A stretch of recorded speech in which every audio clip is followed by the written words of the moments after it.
Envolvem o Instituto Liberal, o Movimento Liberal no Brasil, um pouco de história a respeito disso. Ninguém melhor do que o Lucas para nos contar sobre o passado, o presente e o futuro do nosso movimento liberal aqui no Brasil, né?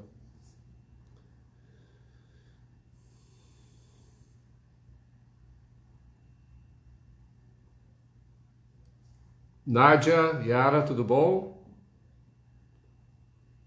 Estão sempre aqui, né? Legal, muito obrigado.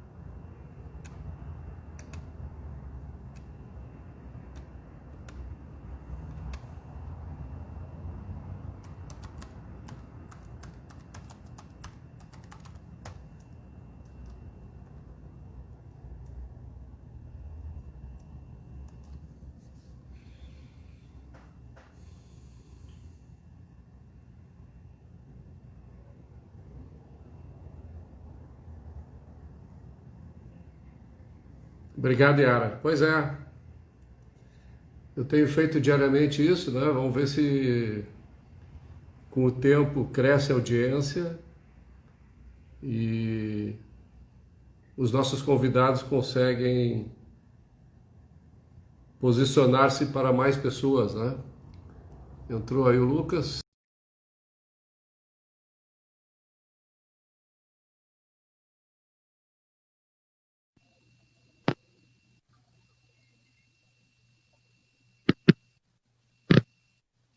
E aí, Lucas, está me ouvindo bem aí? Boa noite, pessoal. Boa noite, Roberto. Estou te ouvindo sim. Ótimo, legal. Nós temos ainda 2 minutos para começar a live, tá? Então, queria saber como é que tu vai. Tudo bem aí? Como é que tá aí no Rio de Janeiro? Como é que foi o período depois das eleições? Tudo bem. Continuo aqui, concluí mais um livro, estou trabalhando, seguimos a vida, vamos em frente, tudo tranquilo. Qual é o livro que tu terminaste agora? Não, eu ainda não posso revelar, Ah, isso vai depender aí da pessoal da editora. ó, mas isso aí é. Eu queria Mas saber de antemão. já posso adiantar que é uma crítica ao pensamento antiliberal brasileiro. Né? Fundamentalmente é isso. Mas mais detalhes em breve. Este é apenas Pois um é. dos livros que eu tenho na fila para saírem ainda.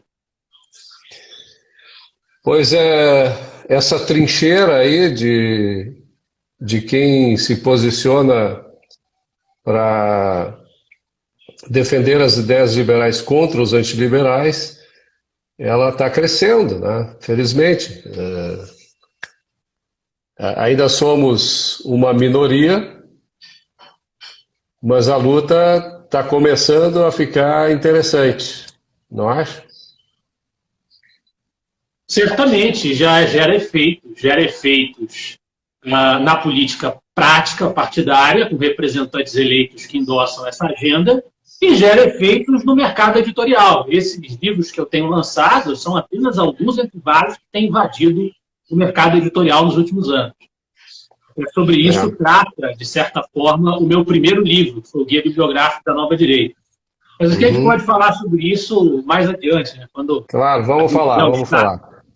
Eu queria então, já que são 8 horas em ponto aqui, te agradecer por ter aceitado o convite, tá? Dizer que é uma satisfação conviver contigo por todos esses anos numa luta comum, que é exatamente essa, de defender as ideias liberais num ambiente totalmente adverso, né? E eu tenho feito lives diárias, ou quase diárias, com pessoas que para mim são significativas, não apenas pessoalmente, mas também no que se refere a essa luta, né?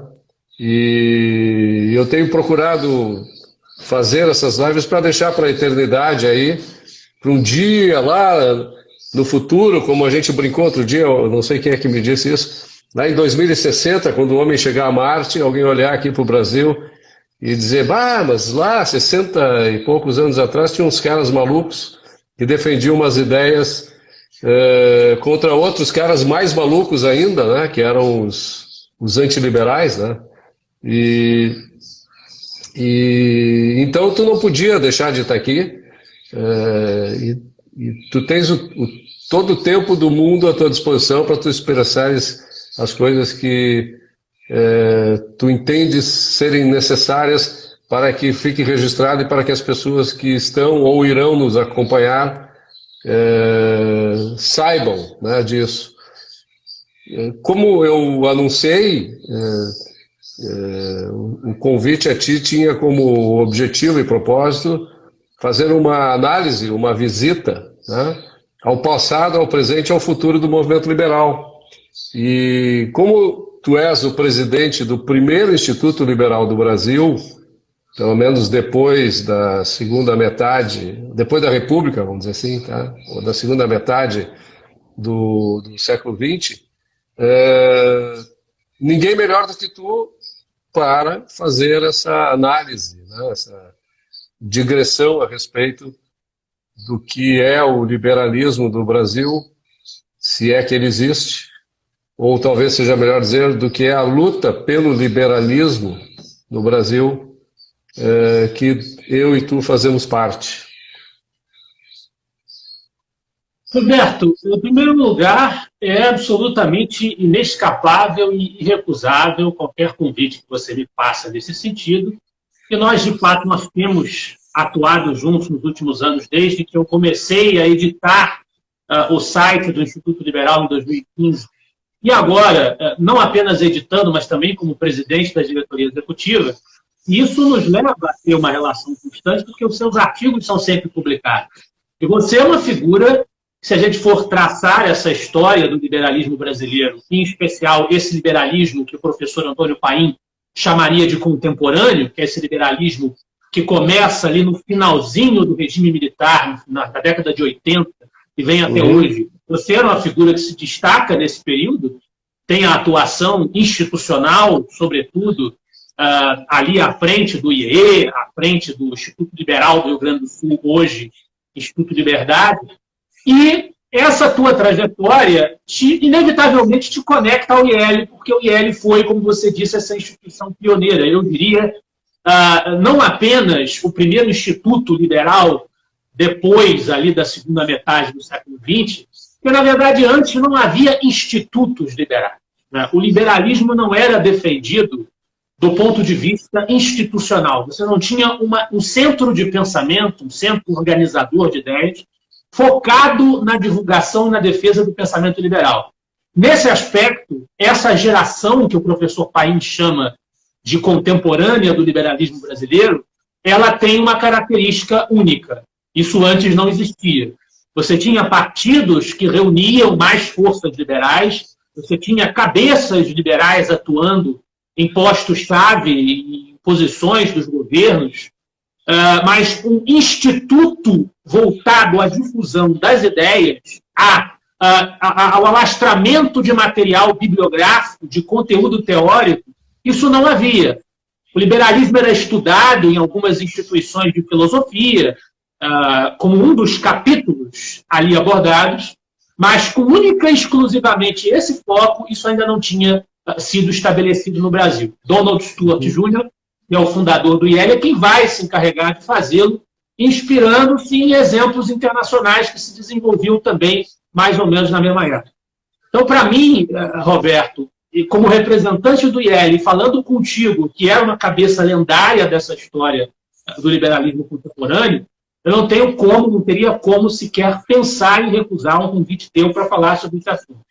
Eu que agradeço, agradeço o respeito que você tem por mim, pelo meu trabalho, a colaboração que você presta cedendo o conteúdo que você produz para que nós publiquemos no nosso blog, no nosso site do IEL. E para mim é um prazer estar aqui para falar contigo sobre esse assunto. Bom, na realidade, eu que queria te agradecer o fato de tu replicares aquilo que eu publico com a insistência que tu fazes, né? Quer dizer, pelo menos 2, 3, 4 vezes por semana tem artigos meus lá no Instituto Liberal, e todos eles sempre muito polêmicos, né? Gerando as mais ferrenhas discussões, seja de um lado ou de outro, né? O que significa dizer que o Instituto Liberal tem uma penetração importante na mente das pessoas e mexe com elas, né? Isso até me dá uma oportunidade de falar um pouco sobre essa questão sensível, que é a orientação editorial do IEL. Eu acho importante, a gente pode até começar por aí a nossa conversa. Sim, pode ser. Isso não é muito bem entendido pelas pessoas. É natural que assim seja, até o algoritmo da rede social atrapalha um pouco nesse sentido, porque as pessoas vão ver apenas ali um conteúdo e não vão ver o outro. Às vezes, no mesmo dia da semana, você tem um artigo sendo publicado no blog do IEL defendendo a opinião X e um outro artigo defendendo a opinião Y. O sujeito vai ler apenas um e vai monopolizar o que seria a posição do Instituto com base apenas naquele artigo. Então é importante a gente explicar isso. Eu tenho uma cabeça, Roberto, talvez muita gente do movimento liberal tenha uma cabeça mais filosófica, e é importante, fundamental que haja isso. Eu diria que eu tenho uma cabeça mais histórica. Eu gosto de pensar sempre em termos de tradições, de uma linha, de uma corrente histórica de pensamento na qual eu estou me integrando, que é, no caso, a linha do liberalismo brasileiro. E por respeitar essa questão da história e da tradição, ao assumir uma função de comando, de direção executiva de uma instituição que carrega a história em si mesma, como é o caso do IEL, que está aí às vésperas dos seus 40 anos, que faz dele, portanto, de longe o mais velho desses institutos liberais que surgiram, de longe, nem tanto que nós temos o IEE aí mais próximo do IEL, né, para contar a história, mas diante dessa história, diante dessa tradição, eu não poderia, como presidente, jamais chegar a esse cargo, indicado aí pelo Conselho, que tem entre os seus integrantes o Rodrigo Constantino, né, do Conselho Deliberativo do IEL, não poderia jamais chegar à diretoria executiva me apresentando como ditador e revogando a maneira como as coisas eram desenvolvidas e a linha teórica do IEL, a linha editorial do IEL, desde os anos 80, quando ele foi fundado. O que eu quero dizer com isso? O Instituto Liberal, desde os anos 80, ele funcionava como um centro de articulação, de vinculação de intelectuais liberais das mais diversas vertentes. Você vai ter ali no IEL dos anos 80 um Meira Pena, de um lado, participando dos colóquios, se expressando nos círculos do IEL, tudo sob a égide do Donald Stewart, que pessoalmente era uma pessoa vinculada às ideias da escola austríaca, às ideias de Hayek, em especial, e de Mises. Mas você vai ter um Meira Pena de um lado, defendendo ali a tradição Oldwig, a tradição burkiana, a tradição dita liberal conservadora, e do outro você vai ter um Melchior defendendo uma tradição liberal social. Os dois se criticando diretamente. Na opinião do Meira Pena, o Melchior ele não teve muito sucesso em diferenciar a sua proposta liberal social do que seria uma proposta tucana, uma proposta social-democrata. É uma crítica do Meira Pena ao Melchior, e o Melchior teria suas críticas ao Meira Pena, teria suas críticas a Hayek, e esses pensadores tão diferentes, mas que têm um núcleo, estão integrados a uma mesma macro-tradição, a tradição liberal, essa tradição que valoriza o indivíduo no sentido moderno. Esses pensadores se reuniam para debater ali nos colóquios do IEL, nos círculos do IEL. Quando, em 2013, o Instituto Liberal passa a ter um blog, o que você tem nesse blog é justamente a manutenção dessa linha. Essas ideias diferentes mesmo. O IEL ele se destaca. Não é problema que os outros institutos tenham suas próprias orientações. O Instituto como Mises, por exemplo, o Instituto Mises Brasil, a vocação, a missão dele é divulgar a escola austríaca. Então é natural que ali vai entrar na linha editorial dele a escola austríaca. O IEL nunca foi só isso. O IEL sempre foi um liberalismo em geral. Então eu não poderia jamais, mesmo que quisesse, chegar e mudar isso. Que também tem, só para fazer um parênteses, que também tem o Hayek de um lado e o Murray Rothbard de outro, né, brigando ali por coisas bem distintas, né? Sim, dentro da própria escola austríaca você tem a sua pluralidade interna. Até ali você tem isso. Então eu não poderia chegar a essa posição e mudar essa linha, que, aliás, eu considero construtiva, eu considero interessante. É da própria natureza do liberalismo, em sendo uma corrente de pensamento que defende a liberdade, inclusive, para criticar e para se expressar, que as suas diversas tendências dialoguem e discutam no espaço que o IEL oferece. Até sendo o blog voltado para essa finalidade, se a divergência se expressarem, eu faria uma comparação imaginemos aqueles debates que a gente tem, aqueles fóruns que a gente tem nos eventos liberais. Por exemplo, quando você tem um debate entre libertários, principalmente os anarcocapitalistas, e eles colocam lá de um lado o brutalista e do outro o gradualista. O cara que vai defender que você tem que partir para cima de uma vez, e o cara que vai defender, como diria o professor Denis Xavier, que você seja o sujeito do chá das 5, né, que vai pelas beiradas. Você tem ali um debate entre os dois ali brigando, e você tem um mediador que fica conduzindo essa discussão. Uma vez que eu me tornei presidente do Instituto Liberal, o blog do IEL, ele é esse fórum onde você tem esse debate entre as posições diferentes. Eu sou o mediador. Até por uma certa questão da natureza da minha função como presidente, como diretor, como árbitro ali dessa discussão, eu me tornei, pessoalmente, um pouco mais soft nos debates, nas discussões, por a natureza da função que eu assumi ali. Eu, antes de ser presidente, também por uma questão do momento que a gente vivia, que era um momento de guerra contra o PT, né? Eu era mais hard. Né? Meus artigos, na época, eles já tinham muitas semelhanças com os artigos do Carlos Lacerda, quando ele combatia os governos varguistas. Né? Era bem virulento mesmo. Eu fiquei um pouco mais soft pela função que eu assumi e também porque eu acho que faz falta você focar um pouco no conteúdo teórico, para além da polêmica política contemporânea. Então, isso mudou um pouco a minha própria postura. Né? Não quer dizer que seja para todo mundo ser assim, mas a posição que eu assumi mudou um pouco a minha própria postura em função disso. Mas eu preservo a linha editorial que o IEL tinha desde os anos 80. Era a responsabilidade que eu assumi para mim quando eu aceitei o convite do Rodrigo para ser presidente da diretoria executiva. Eu levo a sério isso. Eu faço questão que essas posições divergentes se expressem no IEL. Ok. Agora, vamos falar, já que tu mencionaste aí o teu interesse principal na história, né? Tenta fazer uma rápida linha do tempo em termos de evolução do pensamento liberal no Brasil. Não precisa ir muito longe, né? Vamos começar assim, tipo, a partir de Getúlio Vargas para cá. Ou se tu quiseres ir mais longe, não tem problema também. Como você quiser. Eu sei que tu domina todo esse período, tá? O Brasil foi descoberto e a partir daí o Lucas Berlanza sabe o que aconteceu com o liberalismo brasileiro, né? É mais ou menos assim. Eu sei, não diz que não. Então, faz uma linha do tempo e alguns comentários episódicos, né, sobre os pontos onde o liberalismo ele ou cresceu ou simplesmente foi exterminado, né? Nós tivemos várias passagens históricas no Brasil onde movimentos liberais foram sufocados amplamente, né? Quer dizer, não restou absolutamente nada, né? E teve que ser reconstruído do zero, com muito esforço e tal, e sempre de uma maneira muito precária, né?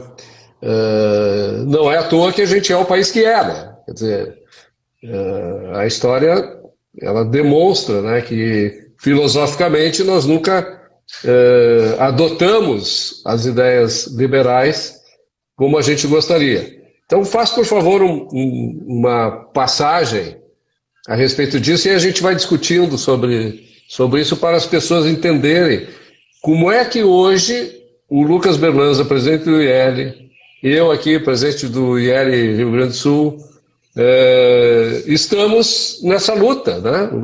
Quem está na nossa retaguarda histórica, né, que nos inspira para continuarmos nessa batalha? Tá, Roberto. Primeiro, partindo do teu ponto de partida que você colocou aí, que é essa fragilidade do nosso movimento liberal ao longo da história. Eu gosto de dizer o seguinte, a gente tem liberais que, principalmente no momento de destempero, no momento de cansaço, meu Deus do céu, a gente luta tanto, e essas ideias retrógradas, arcaicas e ineficazes continuam prevalecendo, eles soltam o seu desabafo. Né? Um Roberto Campos, por exemplo, a grande figura mato-grossense da nossa história liberal contemporânea, vai dizer que o liberalismo nunca nem passou perto do Brasil, é um esforço tremendo que a gente faz e não consegue nada, a saída ou é o liberalismo ou é o aeroporto, né? Esse tipo de discurso de desabafo que ele faz. Mas eu gosto, por acreditar que a melhor maneira de você reagir a um problema é você procurar anticorpos no próprio organismo, né? E o professor Paim vai ser dessa mesma linha. Você precisa que as ideias, por mais que seja valioso e necessário, que as ideias estrangeiras entrem na conversa, se enraizem na nossa cultura, é preciso que elas sejam encarnadas em personagens, em figuras, em histórias. Eu gosto de olhar o copo meio cheio da história brasileira do ponto de vista liberal. Eu vejo da seguinte maneira, evidentemente, se nós formos nos comparar com sucessos conquistados pelas nações anglo-saxônicas, né, Estados Unidos, Reino Unido, evidentemente a gente vai chorar, né? Não tem como fugir dessa constatação. Mas a gente tem que parar para pensar um pouco também, olhando para o resto do mundo, olhar para uma África, olhar para uma Rússia, olhar para uma China. China não do ponto de vista econômico, mas do ponto de vista político. Né? Do ponto de vista econômico, a gente teve avanços com as reformas de Deng Xiaoping e companhia, você até tem escrito nos últimos tempos sobre isso, de vez em quando. Mas, do ponto de vista político, é uma ditadura. Né? Uma ditadura do Partido Comunista Chinês. Se a gente olhar a boa parte do planeta, a influência da tradição liberal no Brasil é muito maior e mais significativa do que no resto do mundo. É que a gente olha para os países que deram certo sobre esse aspecto, e que essa tradição gerou mais resultados do ponto de vista do respeito à propriedade, das liberdades econômicas. A gente olha para esses países, principalmente para os de matriz cultural anglo-saxônica. Mas eles são minoria no planeta. Na verdade, se a gente comparar com o resto, a gente tem uma tradição liberal importante. Só que essa tradição liberal importante que nós temos, e que teve efeitos do ponto de vista político e institucional importantes, é uma tradição invertebrada porque ela vive em constante tensionamento com uma tradição antiliberal mais poderosa do que ela. E essa tradição é que é o problema com o qual nós nos defrontamos desde a nossa formação como colônia de Portugal, como Estado subordinado à metrópole portuguesa. Mas ainda nesse período em que nós estamos vinculados a Portugal, as ideias liberais já aportam no Brasil, num primeiro momento influenciando ali os movimentos nativistas que explodem em algumas regiões da então chamada América Portuguesa. Você vai ter ideias iluministas influenciando movimentos como a Inconfidência Mineira, por exemplo, depois a Revolução Pernambucana, 1817, já aí com o Brasil elevado à categoria de Reino Unido. Então, aí já há uma penetração das ideias liberais, algumas vezes temperadas por uma influência russoniana, né? Por exemplo, no pensamento de um Frei Caneca, aqueles que eram chamados à época de os liberais radicais, e na verdade eram influenciados pelo democratismo russoniano, que desembocou filosoficamente na Revolução Francesa, no jacobinismo. Então não é exatamente um liberalismo sólido, com uma preocupação institucional, como a gente costuma defender, mas ali mesmo, naquele período do Reino Unido, você vai ter três figuras se destacando na defesa de ideias liberais dentro do contexto da época. A gente tem sempre que olhar a influência das ideias liberais no contexto da época. Não dá para você esperar também um misesiano ou um objetivista no século XVIII, né, e no século XIX. Não era esse o background que funcionava na época. Mas também não dá para esperar um misesiano ou um objetivista sem as pessoas lá do século XVIII. Né? Exatamente, é tudo um processo de construção, que a história se faz assim, a história de uma tradição se faz assim, as pedras foram sendo colocadas uma sobre a outra, até se chegar aos pensadores que a gente hoje tem tanto hábito de divulgar e ler. Então, nesse período, a gente tem três figuras que eu destacaria, que seriam o Silvestre Pinheiro Ferreira, que é um nome ao qual eu fui apresentado pelo professor Paim, no seu clássico A História do Liberalismo Brasileiro, Eu tive a honra de escrever o texto de, se eu não me engano, de orelha, da nova edição da LVM, e também de ser citado no livro, né? Fico muito honrado pelo professor ter feito essa referência a mim. E eu conheci esse pensador português através desse livro do professor Paim, que eu li na edição anterior, na edição antes da LBM relançar. E é um autor que foi fundamental para estabelecer a ideia do sistema representativo na cultura política brasileira. No segundo reinado, isso vai se enraizar mais, vai ajudar a desenvolver ali a cultura política do segundo reinado brasileiro. O outro nome é o nome de Hipólito José da Costa, que é o patrono da imprensa, e que vivia em Londres. Ele redigia o seu jornal, o Correio Brasiliense, de Londres, editava de Londres, e era muito influenciado pelo liberalismo inglês. Uhum. Ele defendia que era inevitável que a monarquia portuguesa aceitasse as instituições liberais, as instituições representativas. Naquela época, liberalismo fundamentalmente significava dizer constitucionalismo, sistema representativo. Essa era a agenda teórica dos liberais naquele momento. Você estabelecer parâmetros e regras que limitem o arbítrio dos governantes. É fundamentalmente essa a discussão.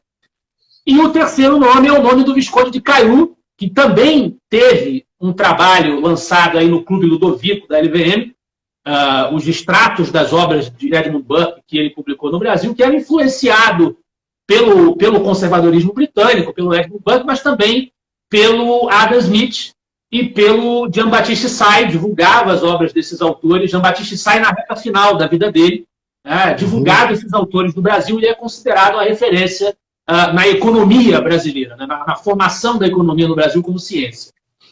Depois desses três nomes, a gente tem Independência. Independência que também é influenciada pelas ideias liberais, a maçonaria fluminense, influenciada pelo liberalismo. O iluminismo, de alguma forma, influencia José Bonifácio, apesar de José Bonifácio ser reticente à ideia de uma imediata instalação de uma Assembleia Constituinte no Império Brasileiro, porque temia, naquele momento, que houvesse a erupção de algo parecido com o que houve na França, ele que viveu as consequências ali da Revolução Francesa na Europa. Depois desse liberalismo que influencia na independência do Brasil, que vale salientar, é um liberalismo que vai conviver ao longo de todo o século XIX com a escravidão. Até posso abrir um parênteses interessante aqui. Eu publiquei recentemente no Econ Journal Watch, que é um veículo acadêmico ligado ao Fraser Institute do Canadá. Uhum. Ele já foi da Atlas Foundation e agora ele é ligado ao Fraser Institute. Eu publiquei um artigo com a história do liberalismo brasileiro, resumidamente ali exposta, em inglês. E o pessoal que estava analisando o artigo, ele passa pela revisão acadêmica, revisão de pares. O pessoal sentiu falta de um pouco mais de abordagem a respeito da escravidão. E eu dei uma resposta um pouquinho mal criada para eles, né, dizendo assim, puxa vida, eu estou falando sobre a história do liberalismo brasileiro. Mencionei a escravidão porque é inevitável falar dela. Joaquim Nabuco vai combatê-la e toda essa tradição liberal da monarquia vai conviver com ela. Mas, quando a gente fala do liberalismo dos pais fundadores dos Estados Unidos, será que pedem para fazer um tratado sobre a escravidão? Né? É só com o Brasil? Então a gente precisa saber entender o contexto histórico. Naquela época, mesmo entre os grandes founding-fathers americanos que estabeleceram esse edifício institucional que nós, liberais brasileiros, tanto admiramos e aplaudimos, muitos deles tinham escravos. Então é uma questão da época. Evidentemente, hoje você não vai ter nenhum liberal em sã consciência defendendo a escravidão. Isso não é um elemento acidental da nossa história, não é um aspecto central do pensamento liberal, muito pelo contrário.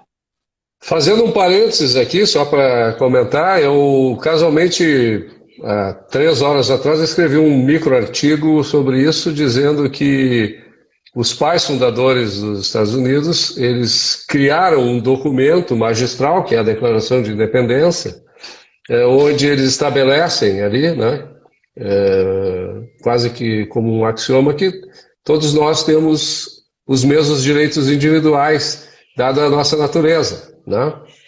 Porém, isso só serviu por muito tempo apenas para quem não era negro, né? Porque os negros não foram cobertos por esse entendimento. No entanto, a semente que foi plantada com aquele documento acabou germinando e os próprios liberais resolveram, então, agir para extirpar essa incoerência, né? Essa incoerência do ambiente social americano. E só liberais fariam isso, né? Só liberais fariam isso, sem dúvida alguma. A mesma coisa se deu no Reino Unido, se deu no Brasil. O movimento abolicionista era conduzido por liberais. Mas antes de chegar a esse momento da história, final do século XIX, a gente tem a formação no período regencial, depois da Constituição de 1824, que é uma Constituição influenciada pelo liberalismo, embora envolva ali também o poder moderador, mas o poder moderador ele foi inspirado numa concepção de um autor liberal, um liberal francês, que era o Benjamin Constant de Rebecque, grande liberal francês. Então, nem nisso a gente tem algo, por mais que a gente possa comentar, ou analisar ou criticar hoje, até isso tem uma inspiração teórica em bibliografia liberal, histórica. Então, a Constituição era baseada no liberalismo do século XIX. Na metade do século, quando você tem ali, metade do século, metade da primeira metade, vamos dizer assim, década de 30, né, quando você tem a abdicação de Dom Pedro em 1831, você vai ter o período regencial despontando, e ali você vai ter três forças políticas disputando o cenário brasileiro. Os chamados liberais exaltados, que vão às raias de quase a divisão da América Portuguesa. Você tem os liberais moderados, que vão defender a ideia da monarquia constitucional sobre o território inteiro da América Portuguesa, e você vai ter os caramurus ou restauradores que vão querer a volta de Dom Pedro I e que deixam de existir, deixam de fazer sentido assim que Dom Pedro I falece na Europa, lutando contra o absolutismo em Portugal, pela coroa de sua filha. Essa tradição liberal moderada, ela vence essa disputa e ela vai se tornar a ortodoxia política do Segundo Reinado. Então, o Segundo Reinado, ele é um esforço de construção, de elaboração institucional de um Estado regido pela ótica das monarquias constitucionais representativas do século. Com evoluções gradativas na sua dinâmica institucional, você vai ter, por exemplo, na década de 40, final da década de 40, você vai ter a emergência do presidente do Conselho de Ministros. A dinâmica ainda não é a mesma que a dinâmica do parlamentarismo britânico, mas você tem um esforço por se aproximar dessa dinâmica.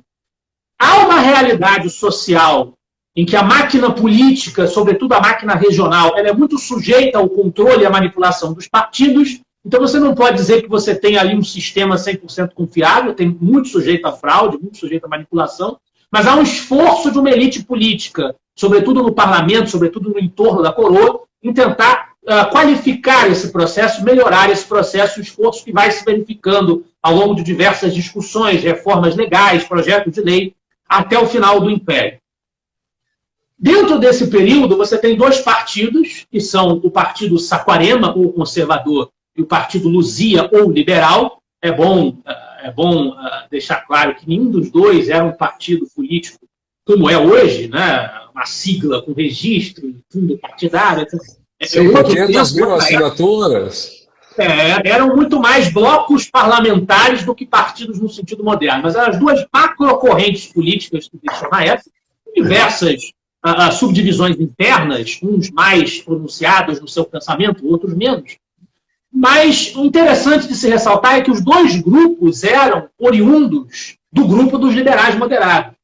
Então, os chamados conservadores, chamados saquaremas, qual era a referência bibliográfica deles? Eram liberais. Os liberais doutrinários franceses, que depois da Revolução Francesa colocaram ordem na sociedade francesa no caos revolucionário, enraizando instituições ali, pelo menos durante um certo período, e o Tocqueville, o Visconde de Uruguai, que é um grande teórico dos saquaremas, ele lia Tocqueville, cita Tocqueville no ensaio sobre direito administrativo várias vezes. Então, a referência bibliográfica, a orientação teórica, tanto dos saquaremas quanto dos Luzia, eram referências do liberalismo do século XIX. A ortodoxia política do Segundo Reinado era a dos liberais moderados da regência. O liberalismo era o discurso que vigia por detrás do esforço de construção institucional. Mas lidando com uma tessitura social que era diversa.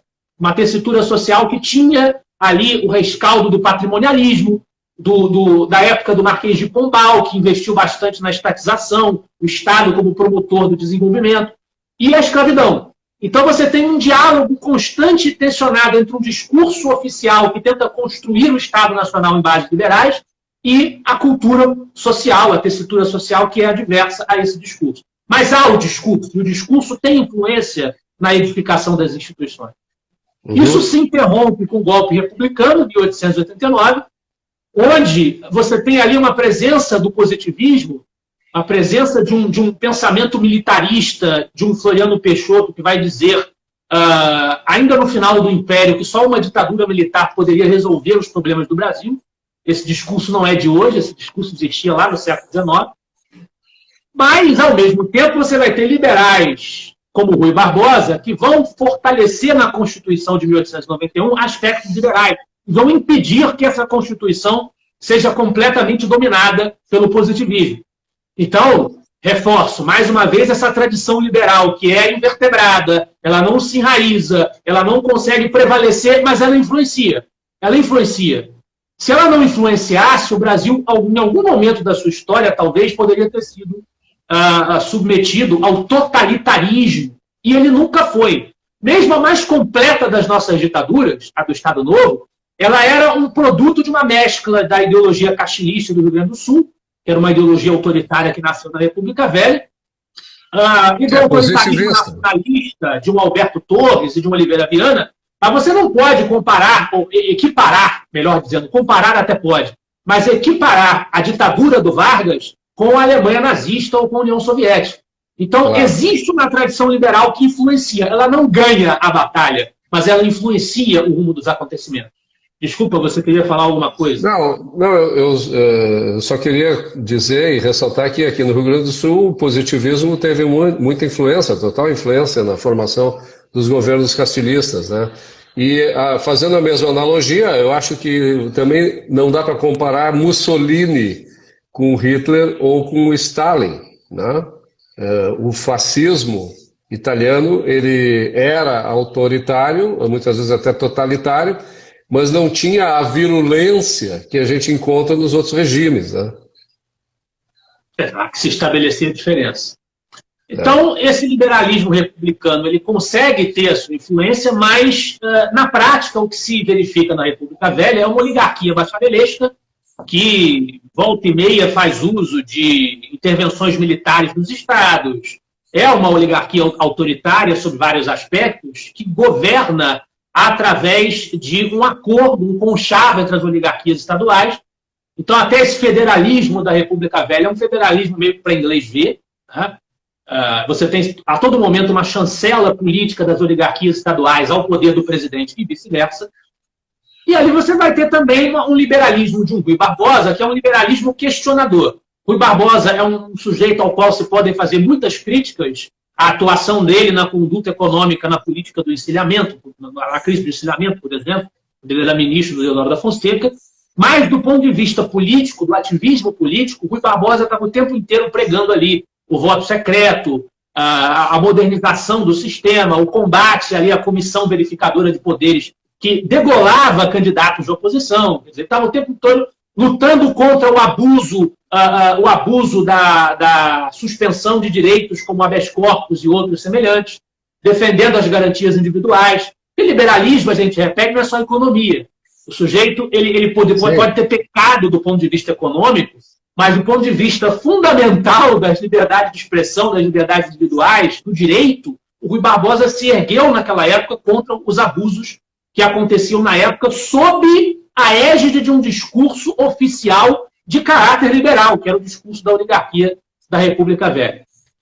Mas as forças, para encurtando a história, as forças centralizadoras prevaleceram na hora de romper com esse sistema, e a Revolução de 30 desembocou na ditadura do Estado Novo, que é o momento de maior eclipse da nossa tradição liberal.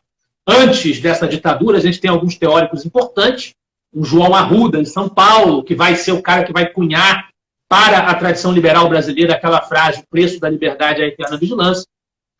que encarna muito na nossa tradição liberal a ideia de que os liberais são fiscalizadores do poder.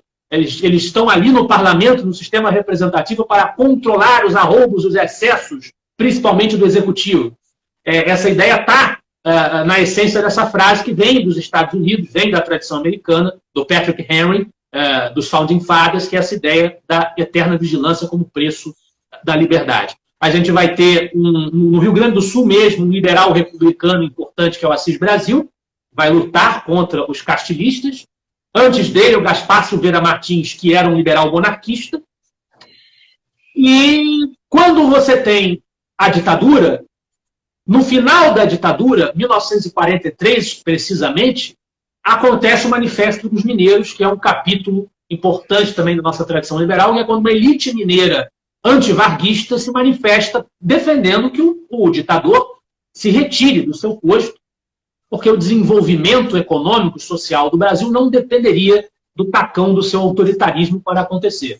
Um manifesto importante da nossa história que vai ser uma das bases de fundação, quando se tem a volta dos partidos, o sistema multipartidário retorna com a Constituição de 46, uma das bases da fundação da UDN, União Democrática Nacional, vai ser um partido que vai concentrar as forças mais liberais daquele momento. Influência teórica desse pessoal, Rui Barbosa, obviamente. Também a tradição liberal monárquica é referenciada por alguns, mas o Rui Barbosa seria o nome central a entusiasmar intelectualmente esses políticos da época, da década de 40 e 50. E a democracia cristã alemã, que adotava o pensamento ordoliberal de um Ludwig Erhard, de Wilhelm Reich. Essa era a influência teórica que prevalecia na época. Havia também um Eugênio Goudin, que era um economista autodidata. Ele até foi, se eu não me engano, ele foi ator, não, cantor de ópera amadora, se não me engano. Acho que ele tem, até isso ele tem na biografia dele.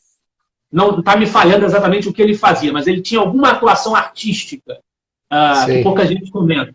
Então, Eugênio Goudin, ele era um autodidata e ele leu Mises, Hayek, e citava esses autores, embora também tivesse ali algumas influências do Keynes, mas ele citava bastante Hayek, Mises, e era a cabeça mais economicamente liberal daquele momento no Brasil. Ele foi responsável por formar aí uma geração. Roberto Campos também foi pupilo do Eugênio Goudin, um pupilo que discordava em alguns momentos, mas que ao final da vida... Gouveia de Bulhões também, né? Claro, Gouveia de Bulhões, mas que ao final da vida... Até o professor Aguileme, ele trabalhou no Ministério da Fazenda do Castelo Branco, capitaneado por esses dois nomes. Então tem toda uma árvore genealógica desses economistas liberais que remonta ao Goudin. O Goudin seria um berço dessa árvore, que era um sujeito que, em alguns momentos da sua vida, ele demonstrou um certo ceticismo com o sistema liberal democrático, que você prefere chamar de republicano constitucionalista, né? É uma questão semântica. E se a gente se entender quanto ao sentido, tudo bem. Né? O Goudin é meio cético que o Brasil pudesse abrigar esse tipo de sistema. Ele acreditava num pouco mais de autoritarismo político para implantar a economia liberal, idiosincrasia de uma pessoa que chegou praticamente aos 100 anos e que viu os golpes, viu as fragilidades das nossas instituições. Então, desenvolveu esse ceticismo que nós esperamos que os liberais de hoje não tenham. Né? Mas, do ponto de vista econômico, ele estabelece um marco ali, a partir da década de 40, da metade do século, nessa difusão, nesse enraizamento, nessa apresentação das ideias liberais econômicas. O Eugênio Goudin ele vai formar essa escola, que vai chegar até o regime militar. Nesse período, a UDN se destaca também o Partido Libertador do Rio Grande do Sul, do Raul Pila, que era um partido que defendia o parlamentarismo. Mas, em reação à promessa, aos avanços no sentido de uma possível república sindicalista por parte do radicalismo brisolista, janguista, esse processo vai ter uma ruptura na intervenção de 64, quando o João Goulart é deposto, você tem o golpe militar, e os liberais, num primeiro momento, na sua maioria, eles apoiam esse episódio, entendem que aquilo era inevitável e necessário, mas não demora muito para que muitos deles sejam prejudicados por isso. Né? Carlos Lacerda é um exemplo. Outros vão tentar fazer alguma coisa dentro do governo, né? Roberto Campos, o próprio Gudan não está dentro, mas está lá apoiando, está lá defendendo aquilo que estava acontecendo, até defendeu demais, na minha opinião. O Hélio Beltrão trabalhando no governo Costa e Silva. Você vai ter essas pessoas ali dentro, mas a tônica do processo que vai vigorar e vai prevalecer naqueles 21 anos é a tônica do autoritarismo instrumental de Oliveira Viana, que vai acabar também desembocando no desenvolvimentismo, na estatização, na multiplicação de empresas estatais e no processo hiperinflacionário que vai marcar o final desse período. Então, os liberais são derrotados. Eles enxergam ali uma possível oportunidade. Primeiro, uma necessidade imperativa para depor o Goulart, depois uma oportunidade de tentar fazer alguma coisa, aproveitar aquele momento para que houvesse reformas liberais. Mas a linha mais intervencionista e mais autoritária do regime militar, influenciada por essa tônica teórica da Escola Superior de Guerra e do autoritarismo instrumental, ela vai prevalecer, essa veia autoritária vai prevalecer, e os liberais vão ser sufocados. Quando os militares deixam o poder, já há naquela reta final o trabalho do Instituto Liberal sendo tocado. 1983 é a fundação, o regime militar vai acabar 2 anos depois, né, oficialmente. 85, 85. Mas os liberais estão muito enfraquecidos, a sua organização está enfraquecida. Quando você tem a fundação ali do PFL, do PL, o PL é um partido menor, o PFL é maior, mas há uma grande presença ali das oligarquias, dos coronéis do Nordeste. É mitigado esse liberalismo, ele tem bons nomes ali, mas isso vai perdendo força ao longo da nova república. À medida que a social-democracia vai se tornando a ortodoxia ideológica do Brasil, se o liberalismo do século XIX era a ortodoxia política do Segundo Reinado, a social-democracia, a gente pode dizer que é a ortodoxia política da nova república. Pelo menos na maior parte da sua duração. O que vai dominar a política brasileira na prática vão ser os sociais-democratas, os esquerdistas mais radicais, o bisolismo, os que voltam dos exílios do regime militar, e essa política fisiológica, essa política que não se identifica, muito clássica, muito fluida, a classe política patrimonialista típica da política brasileira. Essas elites locais que se juntam, na época, principalmente no MDB, no PMDB, depois MDB, mudaram de nome achando que isso vai mudar tudo, né? Interessante. Eu acho que mudar de nome vai mudar. Eu escrevi sobre a eleição agora e disse mais ou menos o seguinte, foram 2 fases, só uma. Mudou tanta coisa nessa eleição que tudo ficou na mesma, né? É como aquela dança das cadeiras, tá? Ou então queriam seguir outro rumo que acabaram dando um giro de 360 graus, né?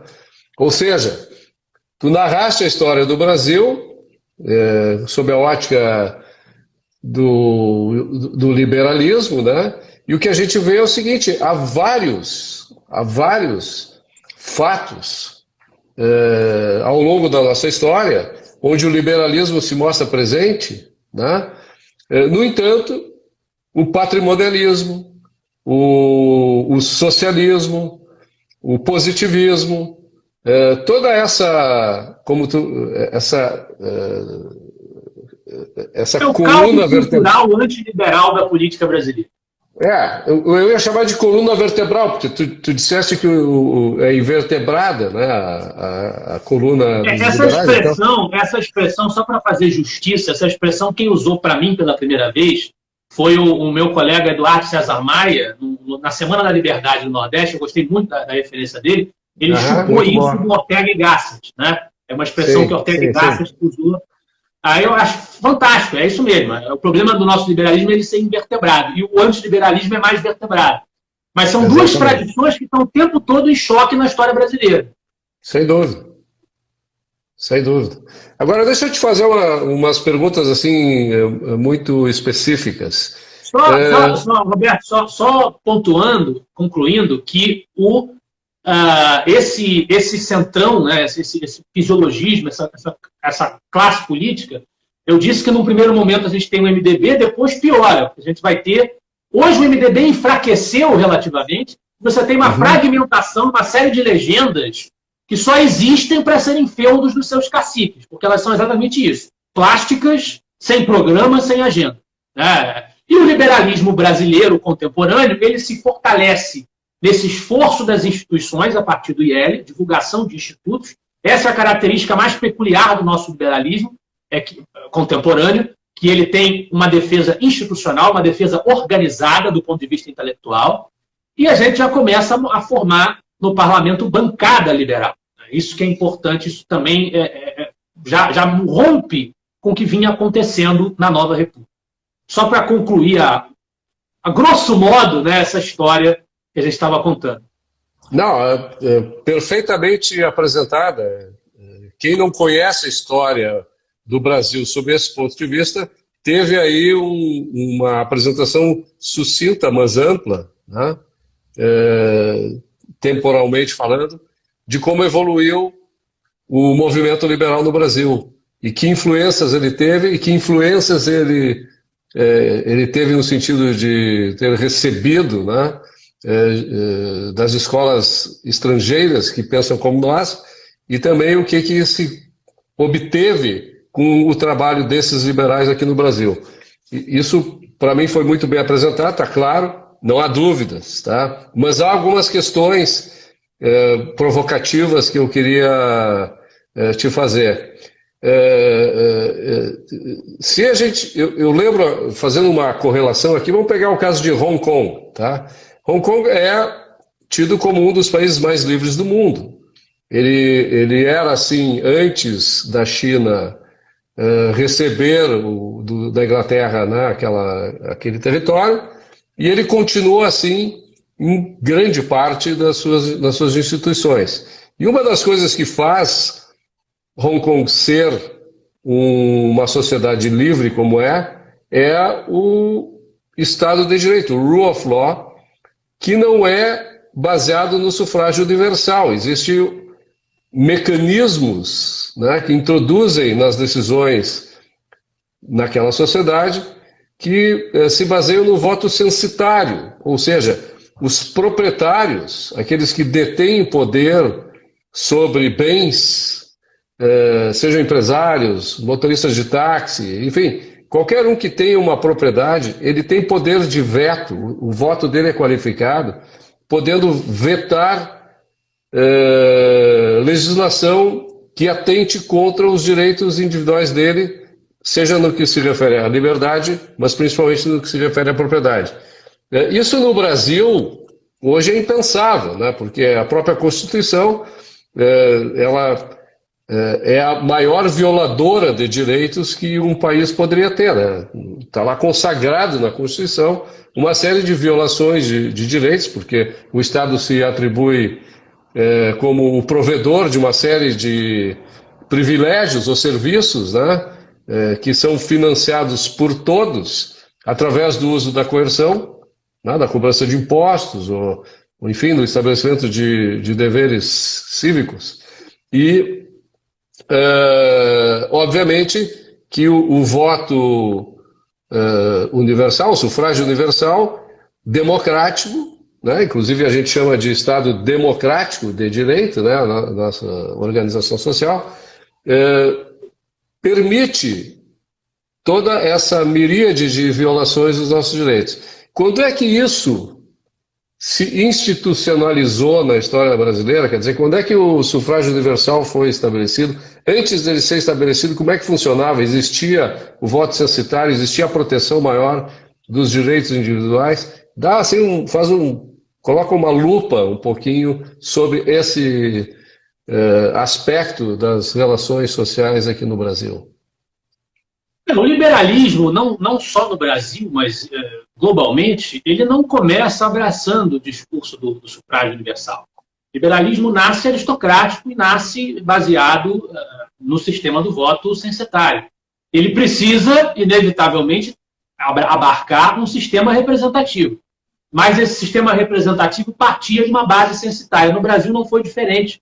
No Império era o voto censitário, eles tinham a Constituição da Mandioca, né? Você tinha uma determinada cota de posses para votar, então houve isso. A eleição, num primeiro momento, ela foi indireta no Império, depois você tem eleição direta através da Lei Saraiva, se eu não me engano, 1881, eu acho que isso, num gabinete Luzia, um gabinete liberal, Partido Liberal.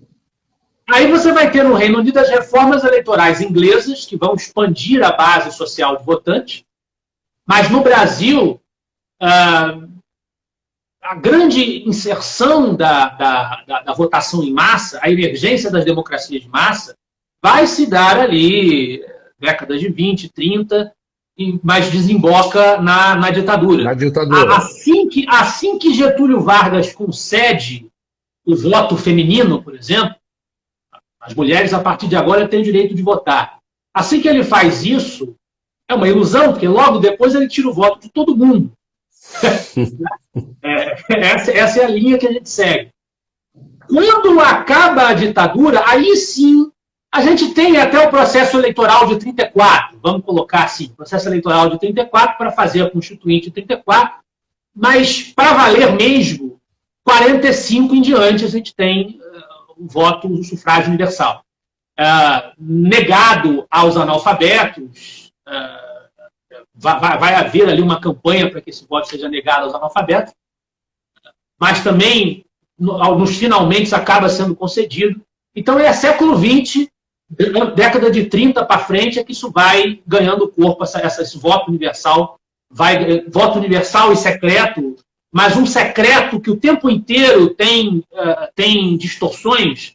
Lacerda e Aldene vão apontar, por exemplo, que as cédulas elas eram distribuídas fora do local de votação, né? Os partidos podiam usar aquilo como instrumento de pressão sobre as pessoas, sobre os votantes, sobre os eleitores. Então a máquina política, o caciquismo político valia muito, vigorava muito naquelas eleições do intervalo entre o Estado Novo e o regime militar.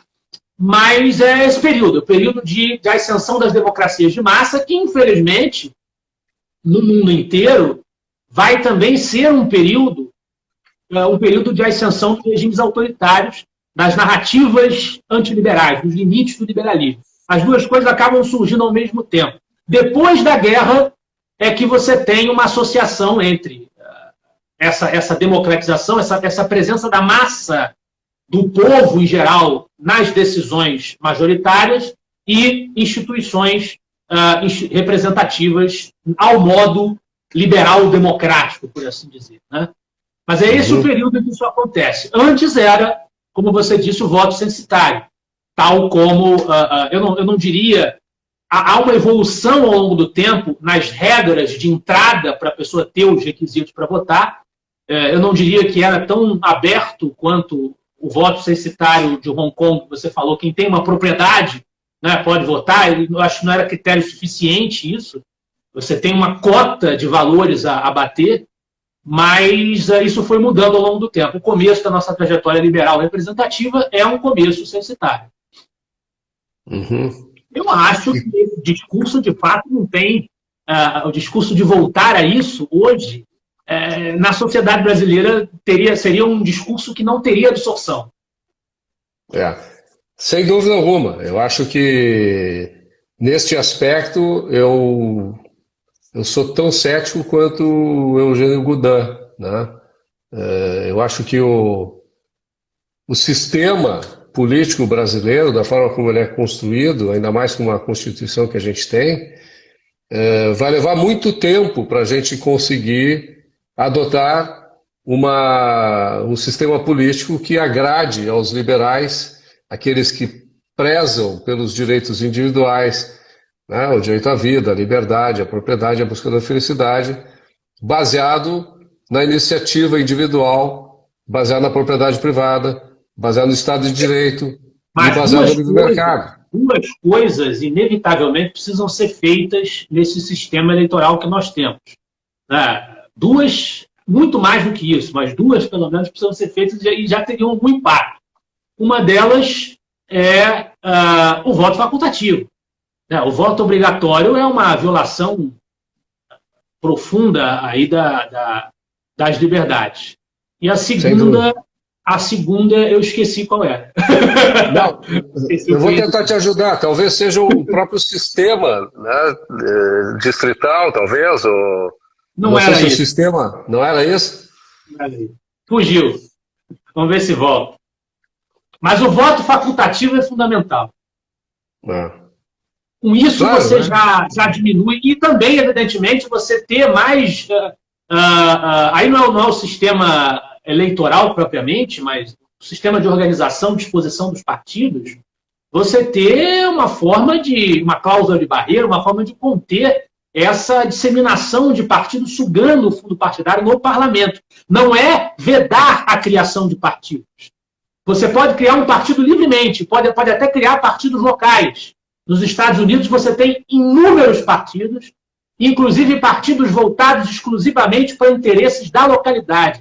Ele só existe para defender alguma pauta local. Isso aí não tem problema nenhum. O problema é esses partidos estarem sugando recursos do erário, estarem ali superpovoando o parlamento, sem representatividade para tal, e fragmentando o sistema político, dificultando o sistema de governo brasileiro. Então, acho que essas duas coisas, não era essa a segunda que eu queria falar, mas serve para discussão. O nosso sistema político ele é totalmente pervertido, né? Quer dizer, tu tem fundo eleitoral, fundo partidário, que são violações do nosso direito de liberdade de expressão, né? Porque a gente é obrigado a financiar os nossos antagonistas. Isso por si só já é não há nada mais antiliberal, talvez seja o mais antiliberal, a mais antiliberal das políticas inseridas na nossa legislação, né? Quer dizer, quando tu viola o direito de liberdade de expressão, que é a nossa trincheira derradeira, né, contra o arbítrio, então mostra-se que o sistema político ele é totalmente antiliberal, ele é totalmente autoritário, né? Agora, voltando àquele aspecto que tu falaste, que existe os que dizem que o capitalismo nunca deu os ares da graça aqui, né? Eu sou um deles, eu digo isso. Por quê? Porque eu digo que o nosso sistema político-econômico, eu não distingo um do outro, tá?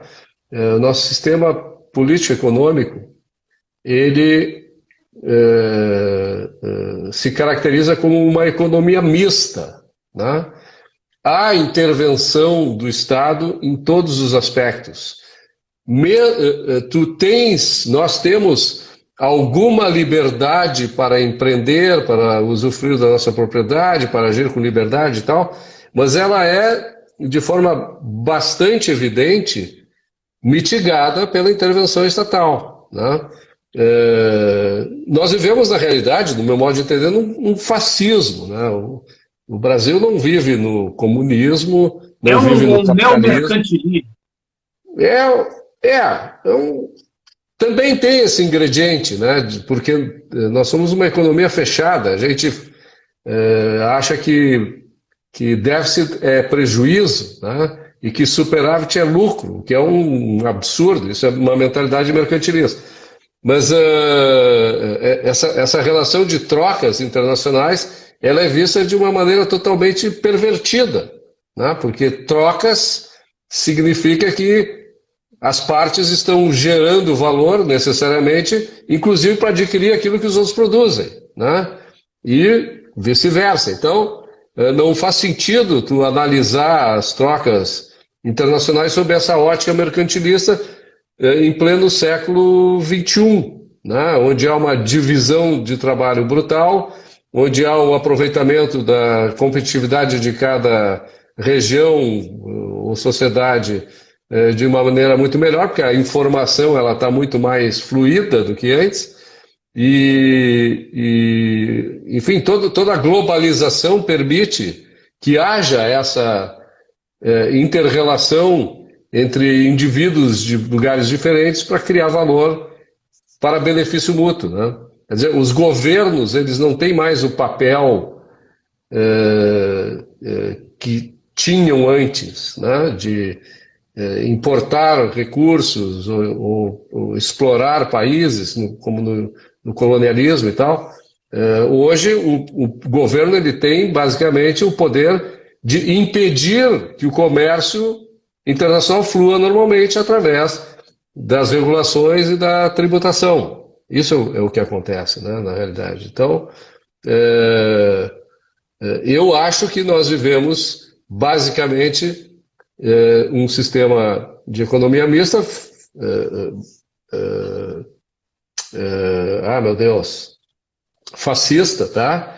Onde a gente experimenta nichos de capitalismo, né? Tem mercados que funcionam como se fosse no capitalismo, e também tem mercados que funcionam como se fosse no comunismo, como é o caso da educação, saúde, infraestrutura, e aí vai, né? Ou seja, é um sistema caótico, né?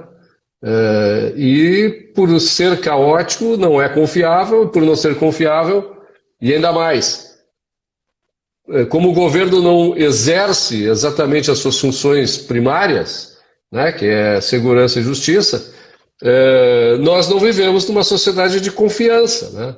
Nós vivemos numa sociedade onde tu não sabe nem o que vai acontecer amanhã, porque o governo pode mudar as regras a qualquer momento, e nem com quem tu está lidando, né? Porque se tu estiver lidando com um bandido, ele não tem a quem temer, né? Porque nada vai acontecer se ele usar de coerção ou de fraude. Então, o liberalismo brasileiro, ele precisa se mostrar mais presente. Nisso, obviamente, a gente concorda, né? Se tu concorda comigo, eu vou te perguntar, então, de que maneira tu acha que a gente, para o futuro, pode avançar com a pauta liberal, não apenas tendo em vista a história que tu narraste, mas também como o mundo está se reorganizando em torno das ideias, sejam elas socialistas, fascistas ou capitalistas, que se apresentam. Bom, em primeiro lugar, avançamos. Vamos constatar uma realidade. Avançamos, como eu comentei, constituindo essas instituições com um propósito focado de divulgação das ideias, constituindo movimentos estudantis com a intenção de colocar a agenda, ou pelo menos a bibliografia liberal, ao alcance das juventudes universitárias, impactando a esfera cultural, a esfera intelectual, a esfera da formação das elites culturais e intelectuais do país com o pensamento liberal, porque dali vão sair, e eu sei por experiência própria, porque convivi na faculdade de jornalismo com a hegemonia das ideias de esquerda ali dentro. Eu costumava dizer que era uma igreja Foucaultiana. Que diferença faria? Ali ainda é um terreno mais difícil de penetrar. Ainda é muito árido para penetrar a escola de comunicação da UFRJ. Mas imagine a diferença que faria para a sociedade se mais jornalistas saíssem de lá, e é uma das principais escolas de comunicação do país, do Rio de Janeiro em específico, se mais jornalistas saíssem de lá tendo acesso, de fato, ao pensamento liberal, em vez de apenas serem expostos a uma enxurrada de literatura esquerdista. Então, essa ambiência de formação do pensamento, das cabeças que vão orientar os diversos setores, é a ambiência de formação dos professores, né, que vão moldar as cabeças dos estudantes, vão apresentar aos estudantes o arcabouço cultural da humanidade e podem fazer ali os seus recortes injustos e indevidos. Esse âmbito de formação dessas cabeças, se ele for mais exposto a um esforço teórico liberal, isso faz uma grande diferença, já faz uma grande diferença, porque nós tivemos nos últimos anos a emergência disso que eu adotei a alcunha, não fui eu que fundei, né? Eu adotei a alcunha, que é uma alcunha reducionista, simplificadora, evidentemente que é apenas um termo, uma expressão para designar um acontecimento na história, que é a emergência disso que foi chamado de nova direita, né? Que é o fenômeno de despertar de juventudes, principalmente, que atentaram para essa bibliografia ausente no material típico das orientações didáticas, né, das escolas, das universidades. Material liberal, material libertário, material conservador. Esse arejamento das ideias foi suficiente para criar um movimento, uma corrente de opinião na sociedade com um nível mais sofisticado de interação e organização. Isso impactou, como eu disse, na eleição de políticos que falam em nome dessas ideias e que se formaram nessa geração. Eu cito aqui um exemplo que, para mim, é o top de linha, que é o nosso amigo Marcel Van Hatten. E, para mim, é um exemplo ilustra muito bem que seria um político que leva para a sua vida política, para a sua trajetória como um ator público, essa agenda bibliograficamente embasada do pensamento da chamada nova direita, é o Marcel Van Hatten. Então, a gente já tem nomes na política impactados por esse fenômeno. No mercado editorial, o lançamento de livros, os meus, de outros autores que foram best-sellers, fizeram sucesso. A gente teve, por um tempo, não sei como está agora, mas por um tempo a gente teve a literatura política e principalmente a literatura liberal, conservadora, como os livros mais vendidos, a que batia mais recorde de vendas nas editoras, se destacava nas relações, nos índices de venda. Então, esse arejamento das ideias, ele é uma etapa indispensável. A organização dessas instituições e desses grupos é uma etapa indispensável, porque no Brasil carecemos muito, desde a nossa formação, do self-government, o espírito de organização nas localidades, da sociedade civil, para se organizar como corrente de opinião. Os partidos eram construções das elites políticas que já faziam parte dos círculos da elite. A gente não tinha uma coisa orgânica na sociedade, e hoje estamos fazendo. Houve, evidentemente, para isso acontecer, um processo de urbanização, um processo de informatização, a internet ajuda muito, o que me leva a mais uma etapa, mais um ingrediente da nossa luta, em que nós precisamos investir, respondendo a sua pergunta, que é a internet, são as redes sociais, que permitem hoje que as nossas ideias tenham um alcance, como eu disse, organizado, interativo, que nunca elas tiveram antes, dessa forma, com essa exposição, com essa conformação.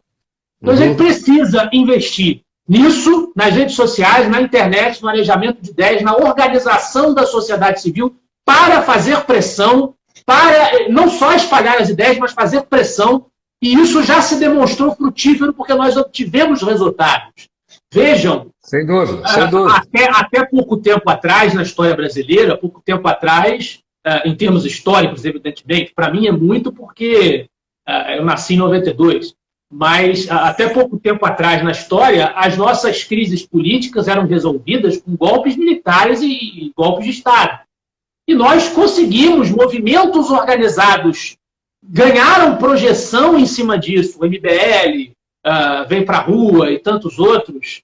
Até o Partido Novo teve a sua presença, a sua participação ali.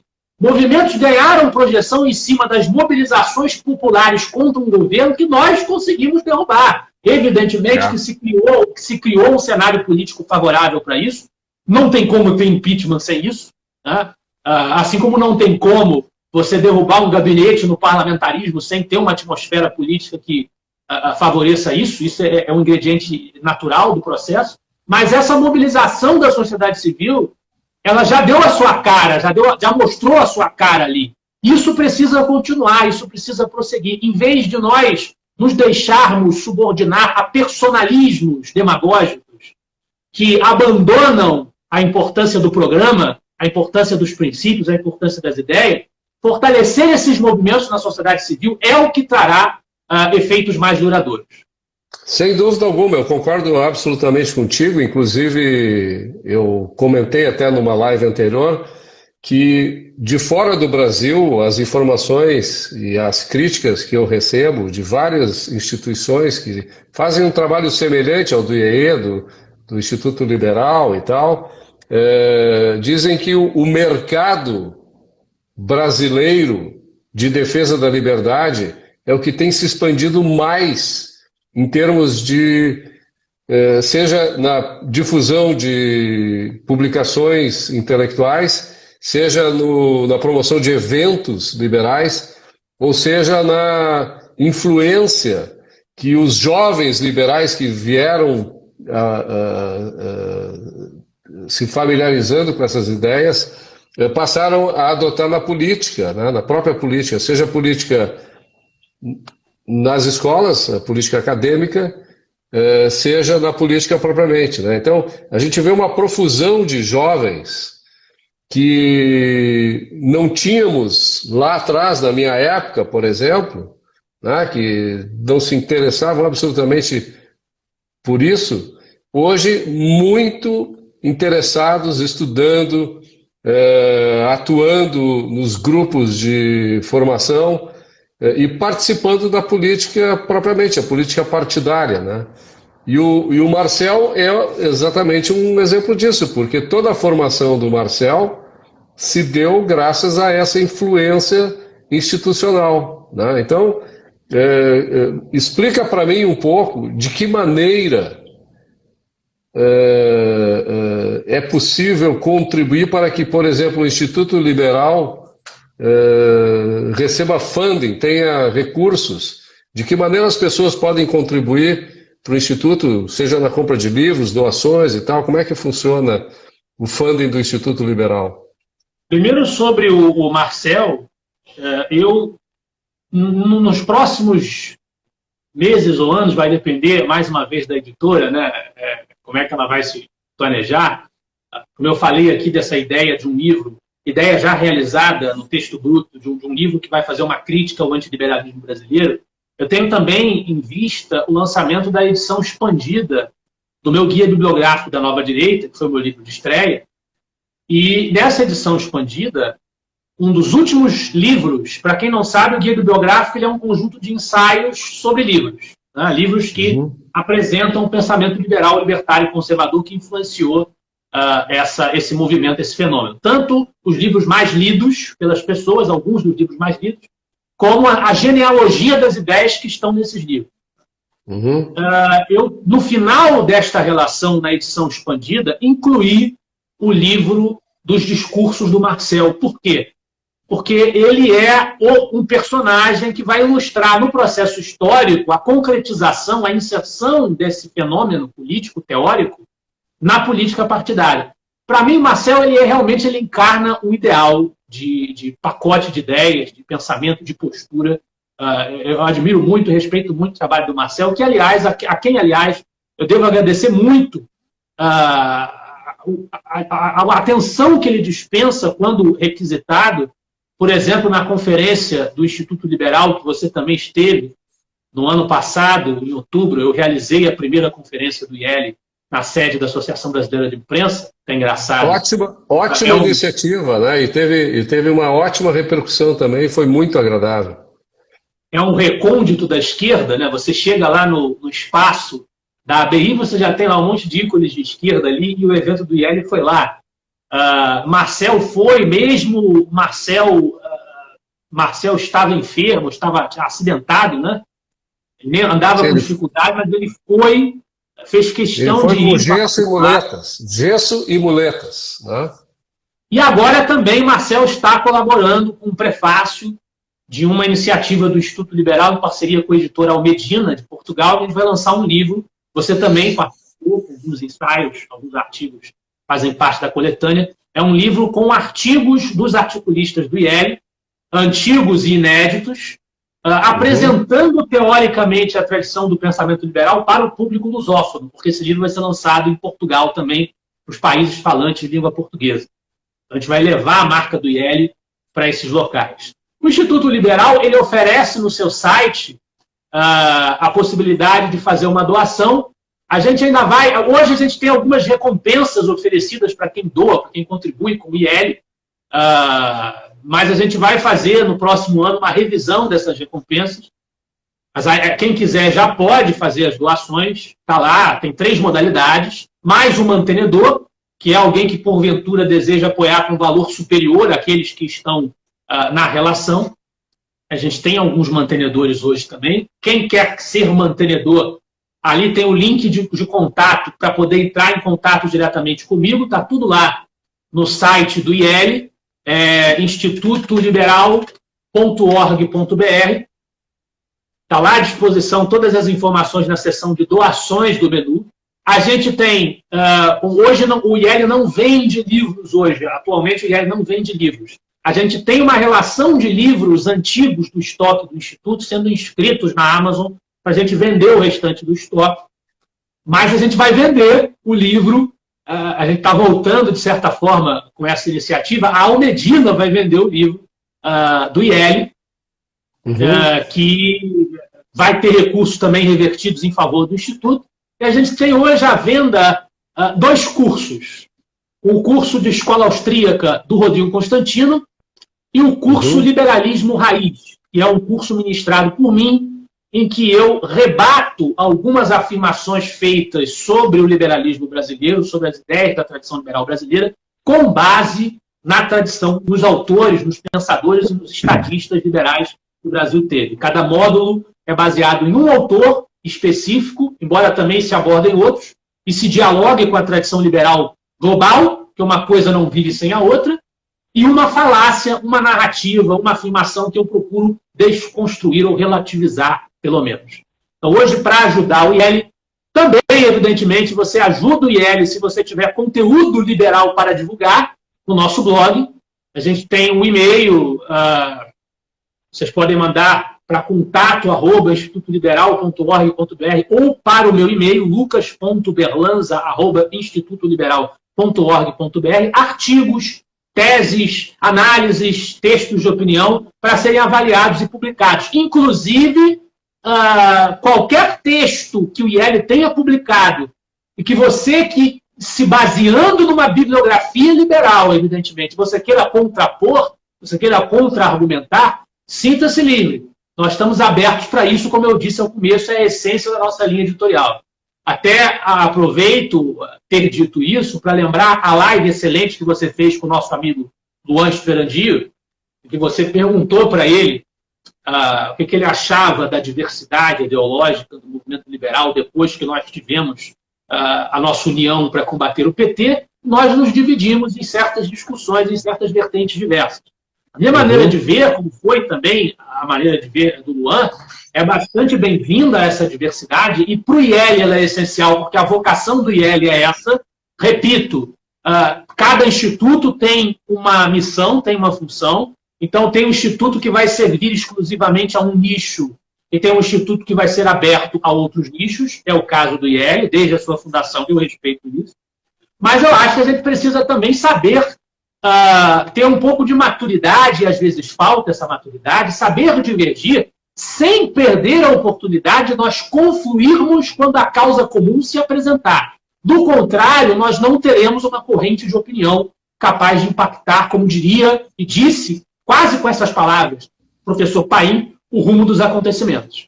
Então, eu acho que tudo tem a sua maneira de trabalhar, a sua maneira de lidar, a sua gradação, a sua dosagem. É para divergir? É, livremente. Divergir livremente, criticar, mas a gente tem que saber também que a gente, no futuro próximo, a gente vai precisar, nós vamos precisar uns dos outros para defender pautas comuns. Se a gente souber divergir sem destruir a coesão das ideias liberais como uma pauta a ser apresentada à sociedade, tudo bem, é muito bem-vindo. Sem dúvida. A divergência ela não pode ofuscar ou destruir a convergência necessária para que a gente possa fazer com que a liberdade predomine aqui no nosso país, né? Sem dúvida alguma. E para isso os institutos são fundamentais. Porque a divergência ela vai ter uma manifestação mais encarniçada, vamos dizer assim, dentro da política partidária. Que aí entra ou nas redes sociais, né? Ou nas redes sociais. Ou nas redes sociais, mas na política partidária entram outras coisas, entram os interesses eleitorais, inevitavelmente aparecem. Então é importante ter instituições como o IEL, como o IEE, que são perenes na defesa da agenda e que não se vinculam a partidos específicos. Sem dúvida alguma. Inclusive, eu acho muito interessante o fato de que instituições diversas aqui no Brasil fazem um trabalho comum, né, de interação, de disposição de espaços que são aproveitados mutuamente, né, para que as ideias fluam, né, porque, afinal de contas, ninguém detém todo o conhecimento, né, é preciso que se abra a janela de maneira que as ideias fluam sem interrupção e que elas se complementem, né? Porque só assim o IEL, pode concluir. Não, já concluí, só assim as coisas realmente funcionam, né? Não, o IEL hoje tem parceria com o Instituto Líderes do Amanhã, do Espírito Santo. A gente divulga os artigos publicados pelos sócios, pelos associados do Instituto Líderes do Amanhã. Tem o projeto do Núcleo de Formação Liberal, que é um projeto em que a gente se reúne mensalmente, 3 vezes por mês, para discutir a obra teórica de um autor, sem entrar na política contemporânea, sempre para formar, qualificar o pensamento, que é um projeto em parceria com o Instituto Libercracia, o Grupo de Estudos Dragão do Mar, o Projeto Pragmata. Então, a gente tem essa... Quando eu assumi o IEL, eu fiz um discurso de apresentação e disse, uma das minhas preocupações é aglutinar, que o IEL tem essa vocação. O IEL é a casa da aglutinação, é a casa da diversidade dos liberalismos, como diria o Melchior. Então, eu trabalho com isso, eu trabalho puxando os institutos para atuarem em conjunto. Essa é a minha visão do assunto. E a gente tem, evidentemente, também ótimas relações com outros institutos que não têm um projeto específico que nós estejamos desenvolvendo, mas eu, por exemplo, sou autor da LVM, tem várias figuras do Mises envolvidas. Então, você, presidente do Instituto Liberdade, é colunista do IEL. Então, essa interligação é muito importante. Cada um cumprindo o seu papel, com a sua vocação, com a sua dinâmica própria, com a sua linha editorial, mas sabendo cooperar quando é necessário. Sem dúvida. Inclusive, eu queria te cumprimentar porque eu assisti o episódio sobre Thomas Sowell com a participação do Lucas Correia, que é diretor aqui do Instituto Liberdade, foi diretor por muitos anos também do Instituto Atlantis, convive comigo desde o início dessas instituições, no caso do Instituto Atlantis, né, porque, afinal de contas, o Instituto Liberdade ele é de 1986, então eu acredito que o Lucas não era nem nascido ainda, como tu, né? Também não, né? Então, Lucas Berlanza, cara, que bom conversar contigo, ter essa aula prática e teórica, né, a respeito de liberalismo aqui no Brasil, e espero que em breve a gente volte a conversar para fazer aí um segundo episódio nessa trajetória. Vamos ver como é que o liberalismo acontece nos próximos 2, 3, 4 anos, né, que a gente vive aí com esse governo do Bolsonaro, né, com liberais lá dentro e tal, e todos os conflitos, né, inerentes a esse tipo de ação conjunta, né, nem sempre desejável, né, e espero que o ano que vem a gente possa se rever lá no Rio de Janeiro, na segunda conferência do Instituto Liberal. Eu estou organizando,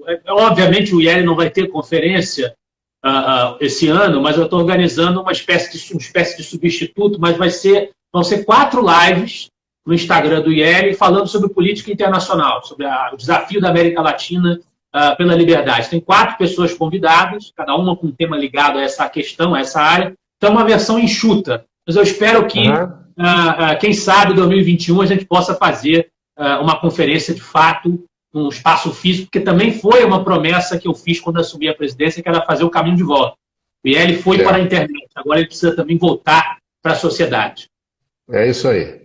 Então, Lucas, muito obrigado pelo teu tempo, pela tua generosidade, e vamos seguir na luta, né? Sempre um prazer, espero voltar mais vezes. E um grande abraço para aqueles que nos prestigiaram e nos acompanharam. Também. Obrigado a todos. Um abraço, então, e boa noite para ti. Boa noite.